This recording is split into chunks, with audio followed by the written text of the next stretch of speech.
8 warplanes from China and Russia entered South Korea's air defense identification zone early Wednesday. Although none of them violated the country's airspace, the military scrambled its own fighters. Bae Eun-ji starts us off. At 5:48 a.m. on Wednesday, 2 H-6 bombers from China entered South Korea's air defense zone, also known as KADIZ.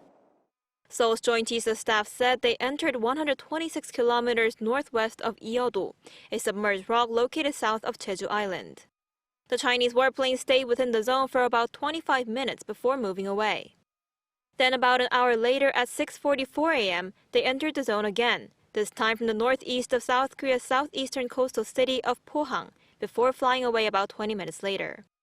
A few hours after that, at 12:18 p.m., 8 warplanes violated the zone.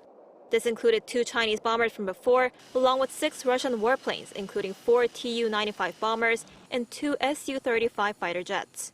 They entered 200 kilometers northeast of Ulleungdo and flew toward Jeju Island before eventually making their way out of the KADIZ zone about 20 minutes later.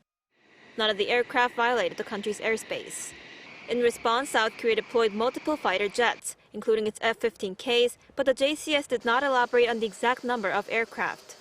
South Korea's military said the country's fighter jets were ready even before the Chinese and Russian warplanes entered South Korea's air defense zone in case of an emergency. An official from the JCS noted that China and Russia appeared to have been holding their combined aerial exercise.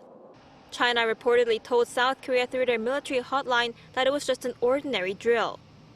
The two countries last held air drills together about 6 months ago in May, and both Russian and Chinese warplanes entered South Korea's air defense zone on that occasion as well. Bae Eun-ji, Arirang News.